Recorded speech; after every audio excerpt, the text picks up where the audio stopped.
right. Well, here we are with Mr. Ted Clouser, 501's finest. Ted, great to have you on today. Thanks, Max. Glad to be on. Yeah. So, Ted, we know you as, again, 501's finest, but also maybe IT everything. You own a company called PCA Technologies, correct? Mm-hmm. PCA Technology Solutions, actually. PCA Technology Solutions. Yes, sir. Got to get that fourth word in there. But no. Now I'm a little concerned there. There's only 3 words, Max. You're my banker, so I'm a little concerned. PCA. One. PCA being an acronym for. Yes. What is the PCA an acronym for? So that's a great question. So we're actually a 30-year-old company, and we were PC assistants. So when my wife and I bought the company in 2018, we actually rebranded to PCA Technology Solutions. We felt like it was a name that better described where we were headed, but we wanted to keep the roots of who we were. Okay. Good deal. So, yeah, I just butchered that all the way around. But anywho, so Ted, if you can just, Luke and I have the fortunate ability to know you, but for those out there who don't, could you just kind of give us a brief background on yourself? Yeah, absolutely. So I've actually been in this industry for 30 years.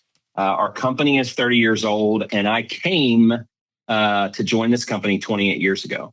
So I actually grew up in central Pennsylvania on a dairy farm, right? All IT people should start on a dairy farm.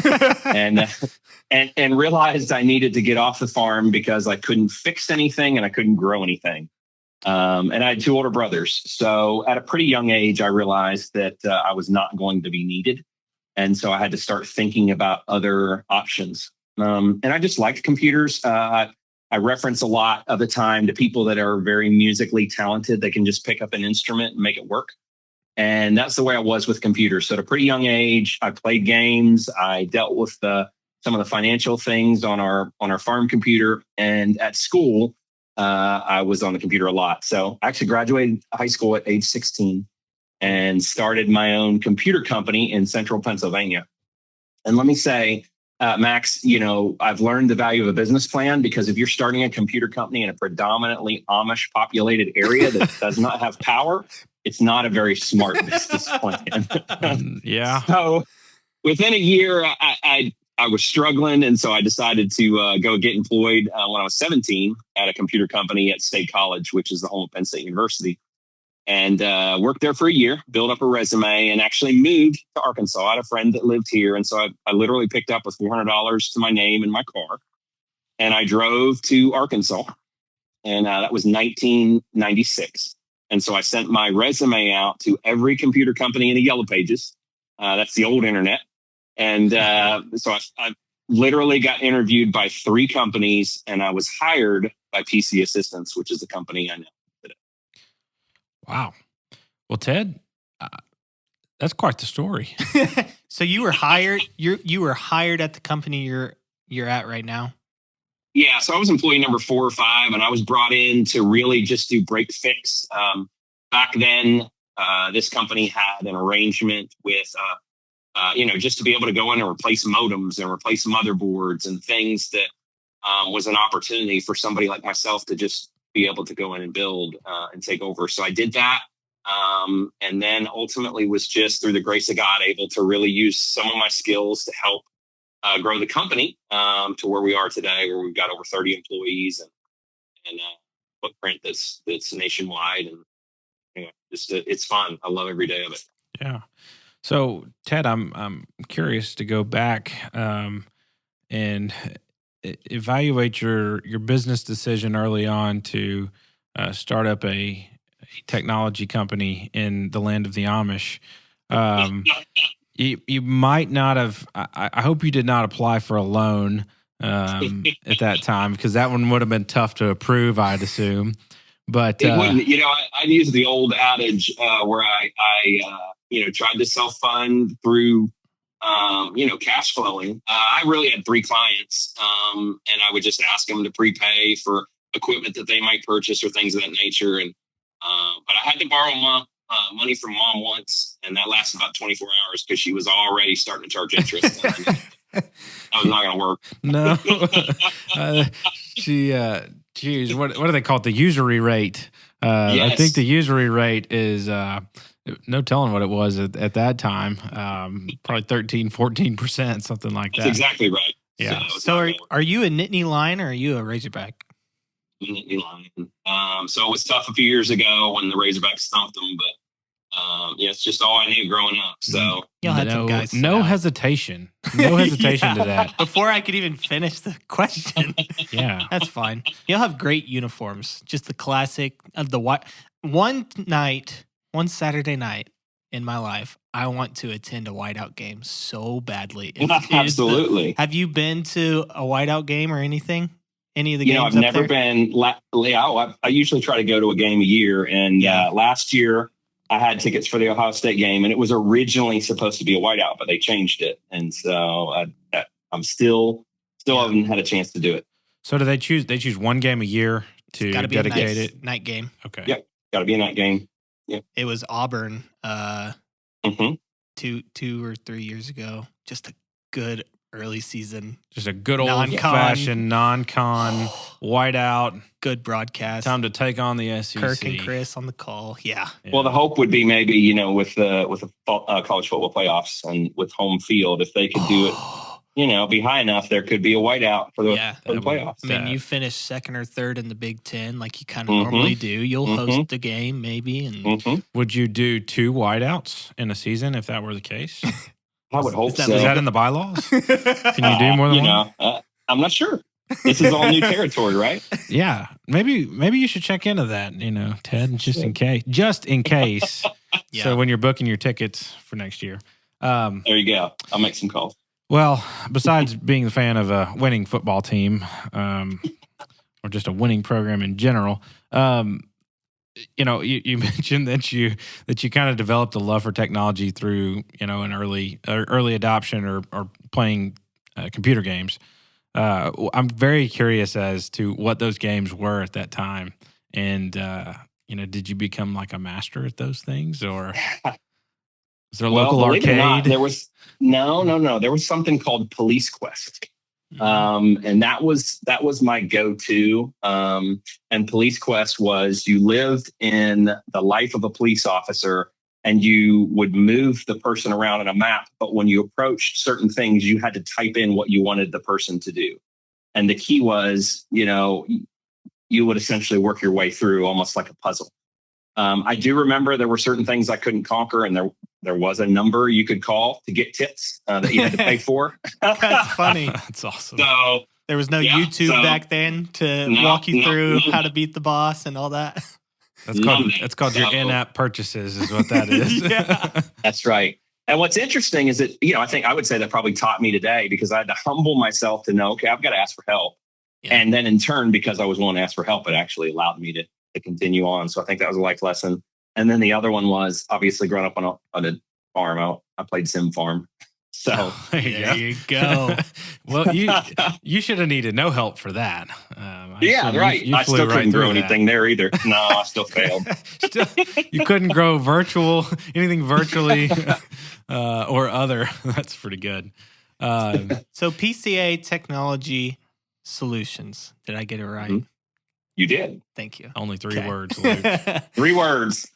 Tell us a little bit about where you guys are at today. I know you said you've been a part of the company for 30 years and, you said you had a nationwide footprint, but as far as what your bread and butter is over there, the clients that you serve and the solutions that you offer, what does that look like for y'all?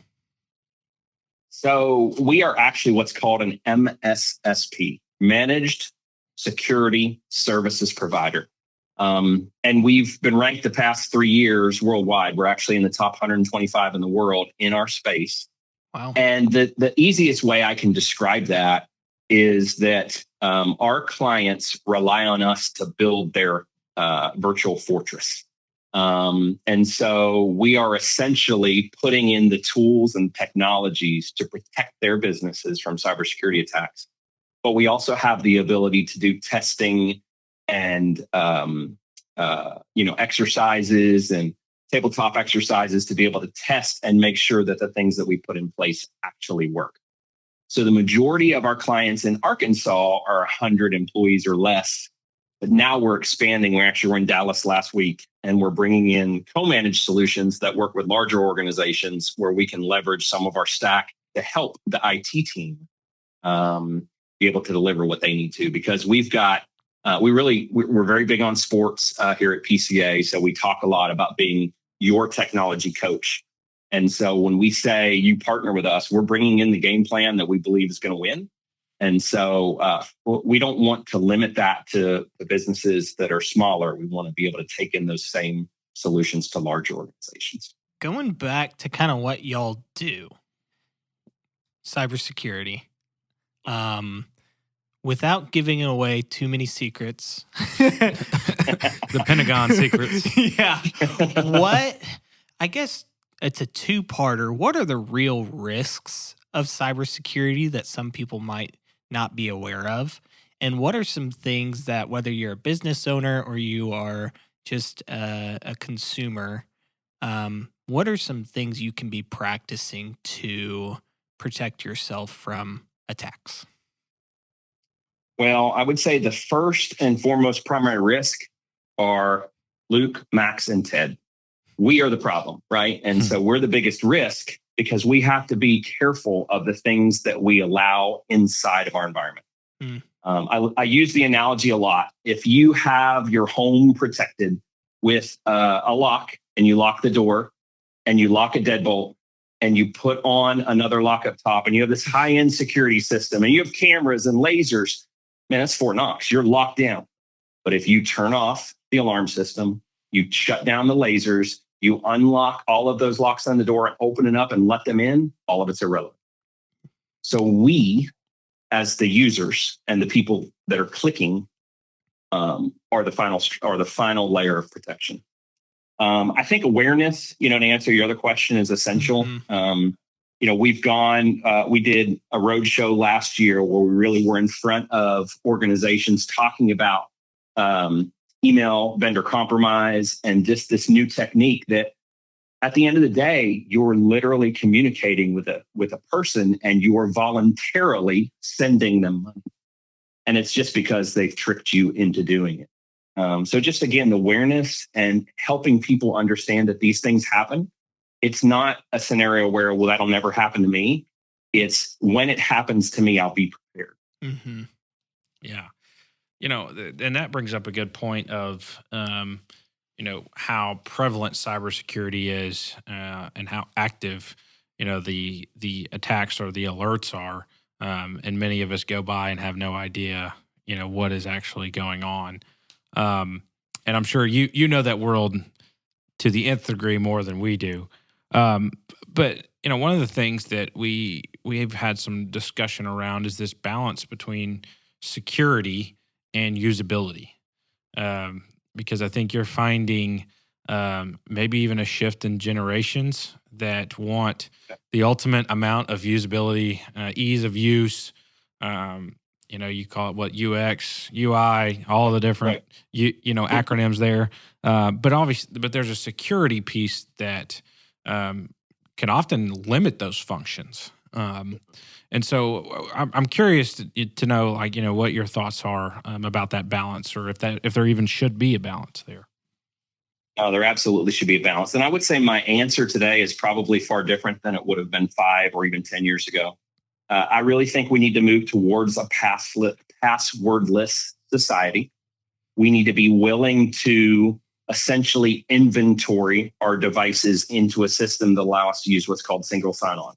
So that simply by looking at our device or by holding our device, we allow ourselves to open up what we need to be able to accomplish it while not compromising security, right? So it's a sense of if we have conditions in place that says Max or Luke are going to be able to access this device from their cell phone in Fayetteville at 2:30 in the afternoon, and it meets all of these conditions. And oh, by the way, I've seen their face with my device, so I know it's legit. you take up so many elements out of place. Mm-hmm. The conditional access to me is key because now we set up the conditions in which you would work, and we're looking for anomalies.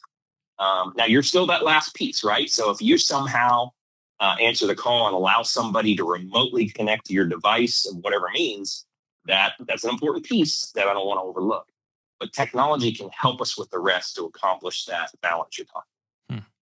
When you said a passwordless society, I think that's the first time I'd heard that. It sounded kind of futuristic.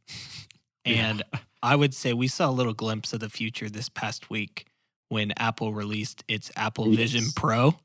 And I've been listening to YouTubers talk about it. I've seen some people on Twitter comment on it. Have you seen this thing? Yeah. Yep. What are your thoughts on it? Yeah, he's actually doing this interview with him on currently. Yeah. I wouldn't be surprised. He's working in another realm over here. Yeah. What are your thoughts on it? I don't want to not answer the question, but let me start by changing the topic just slightly. Okay. I think AI changes everything for us. And I think in the next decade, it would not be unrealistic to me for us to be dealing with a very highly robotic society.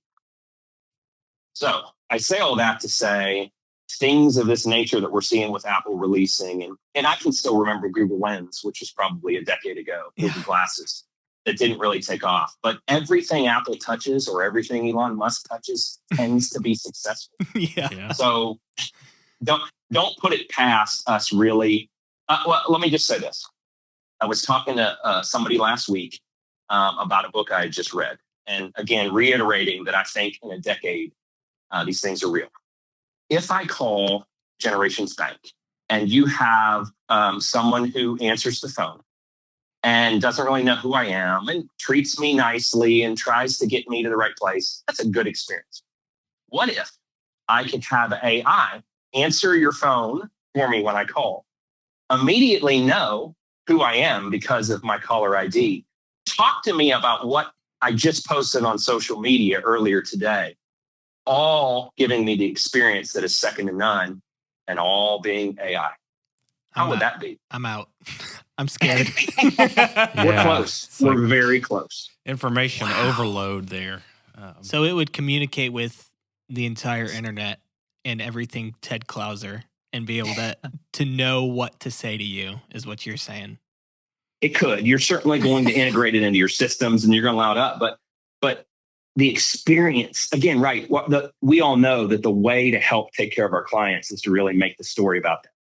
And so if I'm calling in and you already are making the story about me, I'm already feeling open. I'm excited to be able to make this call and to talk to you. And for one, they didn't call in sick. And two, it's more information than we could dream of trying to teach one person. Because when I hang up the phone, your next customer calls and they get the same experience. We are not that far from that happening. Yeah, it's almost hard to wrap your mind around that, I get it. I mentioned I got a new iPhone here, and we can't even. I'm yet to figure out what it all does. Can't even find the right charging cord. Find the right charging cord for it. But Ted, I know that there's a large demand, I would imagine, for what you do among business owners. How is the supply of people in your field? Kind of where's that dynamic of the supply of people who can, give business owners what they need from a cybersecurity aspect, and how many people actually need it? Mm-hmm. Are there a lot of other companies like yourself out there who are helping businesses? Are you asking him how competitive his field is? Competitive, and what the demand is as well. Yeah. Okay. Yeah, no, those are great questions. I would say that they're because of automation and because of the ability to scale. I think we've got plenty of capable organizations that can take care of the need. I think the challenges are really those that might not be equipped, that try to do it. And then secondly is just educating people of the need and the risk. It's interesting. Somebody told me today they were reading a book. And for us, we think about our clients' IT needs 95% of the time of what we do. Think about it. We run our business, but really our core is thinking about our clients. And they really only think about IT 5% because they've got HR and they've got all of these other things they need to factor. And so we have to really make sure that 5% attention they give is exceptional. And so we can help them drive efficiencies. We can keep them secure because we want to continue to coach and educate that at the end of the day, if you have a breach and you're not secure, all the rest is irrelevant. And not everybody's really bought into that. I think, unfortunately, some of these mass attacks with Colonial Pipeline, things of that nature that really hit the news, help people understand.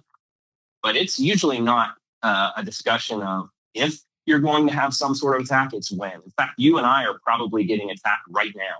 And the hope would be that we have firewalls and multiple layers of protection in place to not be a risk, but that's just the world. Who's doing this? Who's out There's there? Definitely nation state. It is nation state. I mean, Russia and China are incentivized to take out American businesses, but others, it's just big money.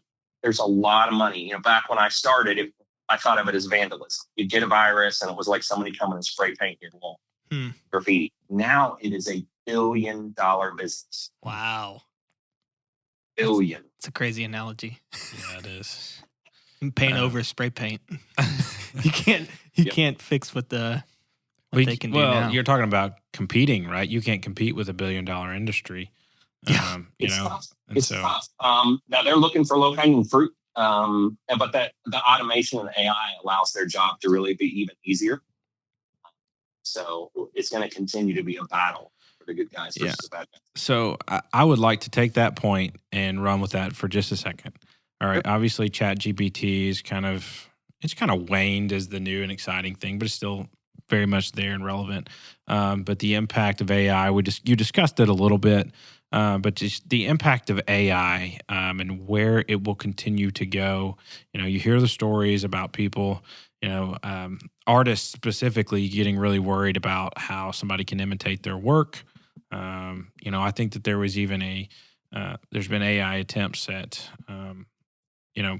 cloning someone's voice, for lack of a better way to say that, and calling up and, imitating them. And so what are your thoughts on, just general impact of AI within the context of cybersecurity? It makes defending it a lot harder because now you're going against automation, and the only way to beat automation is with automation. It's interesting. I was listening to some of your old podcasts, and you talked about when the Writers Guild, when there were some of the challenges and the strikes, and you talked about ChatGPT. I think y'all even wrote that story, which like you said, wasn't necessarily a bestseller, but it was a great, intriguing story that took you just a couple keystrokes. And ChatGPT really was, in my opinion, just a very, very small piece of AI that was unleashed into the world to sort of give people an understanding of what we could begin to do. That is, ChatGPT is not AI. It is just a tool to leverage some of the AI capabilities. Yeah. So we've already been using AI and been using AI for years to battle what used to be really human-based attacks, and now we're just having to double down because now we're going against robotics. Man, automation versus automation. This is like the amounts of warfare that we've discussed. I feel like you're Morpheus telling me about this other realm where there's a war going on that I have no idea what's. I can't see it. The AI battleground. Take the blue pill. We're like playing Battlefield, and you're just sending, A6 and hoping to hit. So, well, that's neat. Well, Ted, this has been fantastic. Yeah, I've got one more question for you, Ted. I know just from speaking to you today, I know we've met one other time previously, but you're a leader at your company. You're a leader of people, and I can just tell that that's something you're passionate about. Just through our conversation, and you're passionate about what you do. So this isn't a leadership podcast necessarily, but we interview a lot of people who are great leaders. What would you say, when you look at yourself as a leader, what would you say, is the one thing that has turned you into somebody who can care for his employees and just lead people well? I would go back to my statement of being a man of faith. I mean, to me, the two greatest commandments are love God, love others. And this, in a sense, is my ministry inside of this organization. These 30 families, they're watching me. They're looking at if I live the way that I say. And I take that really seriously. And I think that the best thing I can do is to serve them, to care for them, to be there for them. And one of the most impactful books I ever read was The 5 Love Languages, and just understanding that we all have an innate desire to be valued, and everybody is valued in different ways. And so we spend a lot of time here in this organization trying to get to know people. Even though we have 30 people, we have a whole focus, and have for years, on the HR side, the people experience side, because we believe so passionately about the fact that we are going to be a better organization if our team feels that they are a part of something, if they feel that they're cared for, if they know that we'll go to bat for them. They're not just a number to us. And I just think that's important as a leader. People will represent you better than you could imagine if you're serving. So that's just my approach. All right, Ted, I'm ready to go. Fired up.